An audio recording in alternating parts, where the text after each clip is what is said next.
سرطان کینسر، اس مہینے کا مکمل چاند جو اس وقت 12 جو مئی کو ہو رہا ہے وہ آپ کے ذائچہ کے 5ویں گھر میں ہوگا، جس کا تعلق غیر سنجیدہ محبت، تفریحات، تخلیقی سرگرمیوں اور آپ کے جو اس سے ریلیٹڈ مشاغل ہیں اور آپ کی زندگی میں جو شامل بچے ہیں ان سے ہے۔ مکمل چاند کے اس گھر میں ہونے کا مطلب یہی ہے کہ اس وقت آپ اپنے جذبات اور تخلیقی صلاحیتوں کو آزادانہ طور پر ظاہر کر سکیں گے اور محبت اور تفریح میں توازن جو ہے نا وہ اس کی تلاش میں ہوں گے۔ چاند آپ کے برج کا چونکہ حاکم سیارہ بھی ہے، اس لیے اس کی نقل و حرکت جو ہے وہ آپ کے لیے خصوصی اثرات و رجحانات جو ہے نا اس کو پیدا کرنے کا سبب بنے گی۔ سورج اس وقت آپ کے 11ویں گھر یعنی برج ثور میں ہے، اور اس گھر کو آپ کے سوشل سرکل یعنی حلقہ احباب، نیٹ ورکنگ اور یعنی رشتوں کی جو استواری ہے اور رشتوں میں جو ہونے والی تبدیلیاں ہیں، اجتماعی سرگرمیوں، ٹیم ورک، طویل المدتی جو آپ کے ٹارگٹ ہیں، اور دوسرے لفظوں میں ان خواہشات سے بھی ہوتا ہے جو آپ کے دل کے بہت زیادہ قریب ہوتی ہیں۔ سورج اس مہینے کی 20-21 تک کسی گھر میں چونکہ قیام پذیر رہے گا، اور اس کے تحت اس گھر کے امور میں تیزی اور سرگرمی دیکھنے کو ملتی رہے گی۔ مکمل چاند کے ظہور کے وقت عطارد بھی اسی گھر میں موجود ہوگا۔ اس کے یہاں ہونے کا مطلب یہ بھی ہے کہ یہ وقت آپ اپنی بات چیت میں وضاحت اور گہرائی جو اس دوران آپ لا سکیں گے، اور سماجی جو روابط ہیں اور طویل المدتی منصوبے ہیں ان پر بات چیت کو آگے بڑھا سکیں گے، تاکہ آپ بہتر سے بہتر اس کا جو ہے نا سلسلہ نکال سکیں، نتیجہ اچھا حاصل کر سکیں، اور ان امور کی طرف آپ اپنی خصوصی توجہ جو ہے نا وہ بھی فوکس کر سکیں۔ زہرہ اس وقت برج حمل میں ہے، جو آپ کا 10واں یعنی کریئر کا گھر ہے۔ یہ وقت جو ہے وہ آپ کو اپنے پیشہ ورانہ اہداف پر توجہ دینے اور سماجی نیٹ ورکنگ کے ذریعے نئے مواقع تلاش کرنے کی طرف راغب کرے گا، پش کرے گا اور آپ کا ساتھ بھی دے سکے گا۔ زہرہ کی یہاں موجودگی کے تحت پیشہ ورانہ زندگی میں آپ کی مقبولیت جو ہے، آپ کی جو شہرت ہے اس میں جو ہے نا وہ اضافہ ہو سکے گا، لوگ آپ کی شخصیت سے متاثر ہو سکیں گے اور آپ کی طرف مائل ہوں گے۔ پیشہ ورانہ سرگرمیوں کے حوالے سے اگر دیکھا جائے تو اس دوران جو سرگرمیاں آپ کی بزنس وغیرہ کی یا کاروبار کی جو ایکٹیویٹیز ہیں، اس دوران محبت سے بھی آپ کا ٹکراؤ ہو سکتا ہے، لیکن ایسے میں آپ کے اندر خود نمائی کی خواہش بھی پیدا ہو سکتی ہے۔ اس چیز کا آپ خیال رکھنا، اور اپنی تعریف میں آپ حد سے گزر بھی سکتے ہیں۔ اب بہت زیادہ مبالغہ آرائی بھی ہو جاتی ہے اکثر بندہ جب اپنے رو میں لگا ہوتا ہے، تو اس حوالے سے آپ کو محتاط رہنا ہوگا۔ نیپچون بھی اسی گھر میں موجود ہے۔ اس نظر کے تحت آپ اپنے کریئر میں روحانیت اور تخلیقیت کا عنصر جو ہے وہ بڑھانا چاہیں گے، تاہم آپ اپنے کریئر کے حوالے سے کنفیوژن کا شکار بھی ہو سکتے ہیں۔ اس سے بچنے کے لیے ضروری ہے کہ کسی نتیجے پر پہنچنے سے پہلے متعلقہ امور کے بارے میں زیادہ سے زیادہ معلومات حاصل کر لیجیے گا۔ پیشہ ورانہ زندگی میں لوگ آپ کے حوالے سے غلط فہمیوں کا شکار بھی ہو سکتے ہیں، اس لیے اس حوالے سے بھی آپ کو محتاط رہنا ہوگا۔ دوبارہ سن لیجیے گا اس کو، بار بار بلکہ سن لیجیے گا، تاکہ آپ اس سے بہتر فائدہ اٹھانے کے قابل ہو جائیں اور آپ کی کوئی بات جو ہے نا وہ مس نہ ہو جائے۔ مریخ اس وقت چونکہ برج اسد میں ہی موجود ہے، جو کہ آپ کا دوسرا یعنی دولت کا گھر جو مانا جاتا ہے، اس نظر کے تحت اگر دیکھا جائے تو آپ مالی امور میں جرأت مندانہ جو اس وقت فیصلہ کرنے کی جو طرف مائل ہو سکتے ہیں۔ آپ پیشہ ورانہ زندگی میں بھی زیادہ متحرک ہو سکتے ہیں، جس کے نتیجے میں آپ کی آمدنی پر مثبت اثر پڑ سکتا ہے۔ تاہم مریخ کی یہاں موجودگی کا ایک منفی اثر یہ بھی ہو سکتا ہے کہ آپ فضول خرچی کی طرف مائل ہو جائیں، یا یہ بھی ہو سکتا ہے کہ گھر والوں کے ساتھ جو ہے نا مالی معاملات پر جو ہے نا وہ آپ کسی کشیدگی کو جنم دینے کا سبب بن جائیں۔ اس حوالے سے بھی آپ کو محتاط رہنا ہوگا۔ مشتری اس وقت جو ہے نا برج جوزہ میں ہے، جو آپ کا ذائچہ کا جو ہے 12واں گھر بنتا ہے، یعنی روحانی امور کا گھر ہے۔ وسعت اور کشادگی کے جو ہے نا سارے مشتری کی اس گھر میں موجودگی کے تحت آپ کے روحانی زندگی میں وسعت اور آسانی جو ہے وہ آپ کو دیکھنے کو مل سکے گی۔ مراقبے، عبادات اور جو درود و وظائف ہیں ان کے لیے یہ وقت بہت زیادہ موزوں ہے، اس سے فائدہ اٹھائیے گا۔ مشتری اگلے ماہ تک اسی گھر میں موجود رہے گا۔ زحل اس وقت برج حوت میں موجود ہے، جو کہ آپ کے ذائچہ کا 9واں گھر بنتا ہے۔ اس گھر کا تعلق عقائد و نظریات، فلسفہ حیات، اعلیٰ تعلیم اور بیرون ملک جو سفر ہے اس سے اس تعلق ہے۔ زحل کی یہاں موجودگی کے تحت اس گھر سے وابستہ امور ہیں، ان میں آپ کی سوچ میں گہرائی اور پختگی پیدا ہو سکے گی۔ آپ ان کے حوالے سے مطالعے میں جو زیادہ دلچسپی لے سکیں گے، نتیجے میں آپ کی تعلیمی قابلیت اور جو علمی پختگی ہے، میچورٹی ہے آپ کی نالج کے حوالے سے، اس میں اضافہ ہو سکے گا۔ اس کے علاوہ آپ ذرا جو کیا کہتے ہیں براڈ کینوس جو ہے اس کو توجہ پہ رکھیے گا، حالات و واقعات کی بڑی تصویر پر، یہ چھوٹی چھوٹی باتوں میں نہیں، ذرا بڑے معاملات پر آگے بڑھیے گا، مجموعی صورتحال پر فوکس کرنا آپ کو سیکھنا پڑے گا۔ ویسے تو آپ خاصے ہوشیار ہیں، لیکن اس طرف بھی آپ کو توجہ دیجیے گا کہ کہیں آپ سے کوئی مسنگ نہ ہو جائے۔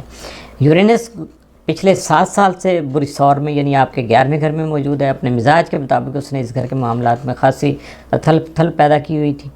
بہرحال اب یہ یہاں چونکہ چند ہفتوں کا ہی لگ بھگ مہمان رہ گیا ہے، تو اس سال کے آخر تک آپ کے 12ویں گھر کا مہمان نظر آئے گا۔ 11ویں گھر کا تعلق آپ کے سوشل سرکل یعنی حلقہ احباب، نیٹ ورکنگ، رابطوں کی استواری اور ٹیم ورک سے ہوتا ہے۔ یورینس کی یہاں موجودگی کے تحت آپ کے حلقہ جو دوست ہیں ان میں بہت ساری تبدیلیاں دیکھنے کو آپ کو مل چکی ہوں گی، بہت سے لوگ آپ کی زندگی سے نکل گئے ہوں گے، لیکن نئے اور غیر روایتی طرز کے لوگ آپ کی زندگی میں داخل بھی ہو چکے ہوں گے۔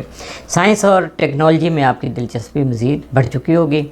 پلوٹو اس وقت برج دلو میں، جو آپ کا 8واں گھر ہے، اس گھر کو مشترکہ احساسوں، نئے آغاز یا نئے جنم، جذباتی گہرائی، ٹرانسفارمیشن اور جنسی جو ہے نا زندگی اس کے ساتھ منسوب کیا جاتا ہے۔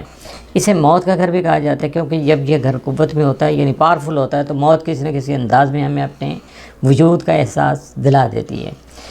اس کا مقصد آپ جو ہوتا ہے وہ ہمیں ڈرانا تو نہیں ہوتا، بلکہ زندگی کی جو قدر و قیمت ہے اس کا احساس دلانا ہوتا ہے۔ جو لوگ موت کو یاد رکھتے ہیں وہی اپنی زندگی کے حقیقی معنوں میں قدر کرتے ہیں۔ اس گھر کی قوت کا ایک اور پہلو یہ بھی ہے کہ اس کے تحت غیر متوقع پیسہ ملنے کے امکانات بھی جو ہے وہ خاصے روشن ہو جاتے ہیں، اور یہ وہ پیسہ ہوتا ہے جس کے لیے آپ کو کوئی بھاگم دوڑ نہیں کرنا پڑتی، کوئی الگ سے ہٹ کے کوئی زیادہ محنت نہیں ہوتی ہے، بلکہ یہ آپ کے یعنی آپ کے پاس یا آپ کے کھاتے میں آٹومیٹکلی پہنچ جاتا ہے۔ اور ایسا ہونے کی کئی راہیں بھی ہو سکتی ہیں جن کے بارے میں وقتاً فوقتاً آپ سے بات کرتا رہتا ہوں، کہ مثلا خاندانی وراثت ہے، اس میں سے آپ کو حصہ مل سکتا ہے، کاروباری افراد کو حکومت کی طرف سے ٹیکس وغیرہ میں جو ہے نا رعایتیں مل جاتی ہیں، اسٹاک ایکسچینج میں کی ہوئی سرمایہ کاری جو ہے وہ جو ڈیڈ ہوئی تھی، جس سے آپ بالکل تقریباً نا امید ہو کے بیٹھے ہوئے تھے، اب وہ اچانک فائدہ مند تو ثابت ہو سکتی ہے۔ اور اگر تخلیقی کام جو ہے نا وہ دیکھا جائے اس سائڈ پہ، تو جو ایسا کام کرنے والے لوگ ہیں ان کو رائلٹی کی مد میں پیسے مل سکتے ہیں، کوئی ڈوبی ہوئی رقم جو ہے وہ اچانک آپ کو وصول ہو سکتی ہے۔ تو اس گھر کو کچھ لوگ تو موت کا گھر بھی کہتے ہیں، کیونکہ جب یہ گھر قوت میں آتا ہے تو موت کسی نہ کسی انداز میں ہمیں اپنے وجود کا احساس دلا دیتی ہے، تاکہ ہم زندگی کی حقیقی قدر و قیمت کو سمجھ سکیں اور اپنے آپ کو اس کے مطابق ایڈجسٹ کر سکیں۔ لیو، یہ مکمل چاند جو ہے وہ چونکہ برج اکرم میں ہو رہا ہے اور وہ آپ کے ذائچہ کا 4تھا گھر جو ہے وہ بنتا ہے۔ اس گھر کا تعلق آپ کے خانگی امور، فزیکل گھر جہاں آپ کی رہائش ہے، یعنی آپ کا مکان ہے، گھر کا اندرونی ماحول ہے اور گھر والوں کے جو باہمی تعلقات ہیں ان سے ہوتا ہے۔ مکمل چاند کی یہاں آمد اس گھر کے امور میں یقیناً مثبت اثرات پیدا کرنے کا سبب بنے گی، اور خاص طور پر والدین کے ساتھ آپ کے تعلقات کے حوالے سے جو ہے اس میں زیادہ آپ کو اس اثرات نظر آئیں گے۔ گھر والوں کے ساتھ پرانی کشیدگیاں آپ کی ختم ہو سکتی ہیں، آپ کی گھریلو ذمہ داریوں کا بوجھ تھوڑا بہت بڑھ بھی سکتا ہے۔ گھریلو زندگی اور پیشہ ورانہ زندگی میں توازن پیدا کرنا آپ کے لیے ایک توجہ طلب مسئلہ بن سکتا ہے، کیونکہ یہ آپ کے برج کا حاکم سیارہ جو ہے وہ اس وقت سورج کے ساتھ آپ کے 10ویں گھر یعنی کریئر کے گھر میں موجود ہے، اور آپ کی پیشہ ورانہ زندگی میں تیزی اور سرگرمی پیدا کر کے آپ کی مصروفیت میں اضافہ کر رہا ہے۔ زہرہ، عطارد اور نیپچون اس وقت آپ کے 9ویں گھر یعنی برج حمل میں موجود ہیں۔ اس گھر کا تعلق فلسفہ حیات، عقائد و نظریات، اعلیٰ تعلیم، بیرون ملک سفر جو ان سے ہے۔ ان تینوں سیاروں کی یہاں موجودگی کے تحت آپ اپنی تعلیمی قابلیت کو بڑھانے کی طرف مائل ہو سکیں گے، بیرون ملک جانے کے مواقع پیدا ہو سکیں گے۔ ہو سکتا ہے تعلیم کے سلسلے میں ہی آپ کو بیرون ملک جانا یا ایسا کوئی سفر اختیار کرنے کا موقع مل جائے۔ نیپچون بعض اوقات آپ کو حقیقت سے دور کر دیتا ہے، خاص طور پر جب عطارد اس کے ساتھ ہو۔ آپ کسی فلسفیانہ یا مذہبی تصور میں حد سے زیادہ ڈوب سکتے ہیں، یا کسی غلط عقیدے کی طرف بھی مائل ہو سکتے ہیں، کچھ بھی پاسبل ہو سکتا ہے۔ اس حوالے سے آپ کو خاصا محتاط رہنا ہوگا۔ مریخ اس وقت جو ہے نا آپ کے پہلے گھر میں موجود ہے۔ اس گھر میں اس کے قیام کا پیغام یہ ہے کہ یہ وقت ایسا ہے کہ جس میں آپ اپنی توانائیوں کو ذاتی منصوبوں پر مرکوز کر سکتے ہیں اور خود کو نمایاں بھی کر سکتے ہیں۔ 17 مئی کو مریخ اور عطارد کے درمیان تربیت بنے گی۔ اس وقت آپ کو اپنی بات چیت کے حوالے سے خاصا محتاط رہنا ہوگا، کیونکہ لہجے کی جو تیزی ہے وہ آپ کے تعلقات میں جو ہے نا تلخی پیدا کرنے کا باعث بن سکتی ہے۔ مشتری اس وقت آپ کے 11ویں گھر میں موجود ہے۔ اس گھر سے منسوب امور کے بارے میں یقیناً پہلے بھی میں 11ویں گھر کا ذکر تو آتا رہا، تو ابھی بھی میں 2-3 بار ذکر کر چکا۔ تو اس وقت بتانے کی بات اصل میں یہ ہے کہ مشتری اگلے ماہ تک اس گھر میں موجود رہے گا۔ آپ کے کرنے کا کام یہ ہے کہ اس دوران اپنی جو سماجی زندگی ہے اس کو مزید بڑھائیے گا، وسعت دیجیے گا، ایکسپینڈ کیجیے گا، دوستوں کے ساتھ تعلقات کو مضبوط کیجیے گا، اور طویل المدتی اہداف جو ہیں آپ کا فار دا لانگ رن جو ہے معاملات چل رہے ہیں ان کو آگے بڑھانے کی کوشش جاری رکھیے گا۔ زحل اس وقت برج حوت میں یعنی آپ کے 8ویں گھر میں موجود ہے۔ اس سے متعلقہ امور کے بارے میں 8ویں گھر کے پہلے بھی ذکر 2-3 بار ہو چکا۔ بہرحال خاص طور پر آپ کے لیے ہمارا مشورہ یہ ہے کہ زحل کی اس گھر میں موجودگی کے دوران آپ کو چاہیے کہ وراثت کے جو امور ہیں اور گہرے جذباتی مسائل ہیں ان پر جو ہے نا آپ کو خصوصی توجہ دینا ہوگی اور ان میں استحکام لانے کی کوشش بھی کرنی ہوگی۔ 10ویں گھر یعنی برج ثور میں یورینس کی موجودگی نے گزشتہ 7 سال کے دوران آپ کے کیریئر میں بہت ساری تبدیلیاں پیدا کی ہوں گی اور آپ کے لیے بہت ساری نئی راہیں بھی کھولی ہوں گی۔ جب تک یورینس یہاں ہے آپ کو اچانک تبدیلیوں کے ساتھ ہم آہنگ اور غیر متوقع مواقع سے فائدہ اٹھانے کے ہنر کا بھرپور استعمال کرنا ہوگا، یا یہ سیکھنا ہوگا تاکہ آپ کے لیے کوئی مشکل جو ہے نا وہ مشکل نہ۔ برج سنبلا ورگو، 12 مئی کا جو مکمل چاند ہے وہ آپ کے ذائچہ کے 3رے گھر میں چونکہ ہو رہا ہے، جس کا تعلق اظہار ابلاغ، کمیونیکیشن اور علمی ادبی مشاغل اور دلچسپیوں سے ہے۔ مکمل چاند کی یہاں موجودگی کے دوران یہ ایسا وقت آپ کو فیل ہوگا کہ آپ اپنی بات چیت کے انداز، سیکھنے کے طور طریقے جو ہیں اور قریبی رشتوں پر آپ غور کر سکیں۔ ممکن ہے آپ کو اپنے خیالات اور نظریات کو واضح اور مؤثر طریقے سے ظاہر کرنے کی ضرورت جو ہے نا وہ محسوس ہو سکے۔ یہ مکمل چاند آپ کو ترغیب دے گا، یعنی آپ کو پش کرے گا کہ آپ اپنی روزمرہ کی بات چیت میں زیادہ صداقت اور شفافیت جو ہے نا وہ لانے کی کوشش کریں تاکہ الجھے ہوئے خیالات سے آپ جو ہے نا وہ جان چھڑا سکیں۔ سورج اس وقت چونکہ برج ثور میں ہے جو کہ آپ کا 9واں گھر ہے، یہ اعلیٰ تعلیم، فلسفیات، عقائد و نظریات اور بیرون ملک سفر سے چونکہ ریلیٹڈ ہے۔ 3رے گھر میں مکمل چاند اور 9ویں گھر میں سورج کی موجودگی دونوں گھروں کے امور میں ہلکے پھلکے تصادم کی جو صورتحال ہے اس کو پیدا کرنے کا سبب بن سکتی ہے، مگر چونکہ دونوں گھروں کے امور خاصی حد تک ایک دوسرے سے ہم آہنگ ہیں، ایک دوسرے کے ساتھ کوآرڈینیٹ کیے ہوئے ہیں، اس لیے خیال تو یہی ہے کہ چھوٹا موٹا تصادم اگر ہوگا بھی تو وہ بھی آپ کے حق میں نیک فال ثابت ہو سکے گا، اس میں بھی کوئی نقصان ہوتا نظر نہیں آتا۔ زحل، عطارد اور نیپچون اس وقت چونکہ برج حمل میں موجود ہیں اور یہ آپ کے ذائچہ کا 8واں گھر بنتا ہے۔ ان تینوں کی یہاں موجودگی کی بدولت اس گھر کی قوت جو ہے نا وہ قابل قدر حد تک بڑی ہوئی ہے۔ اس کے جو ہے نا امور ہیں، اس سے متعلقہ امور کے حوالے سے آپ کو تیزی اور ابھار دیکھنے کو مل سکتا ہے۔ ان امور کے بارے میں اس ویڈیو میں پہلے بھی 2-3 بار میں بات کر چکا ہوں۔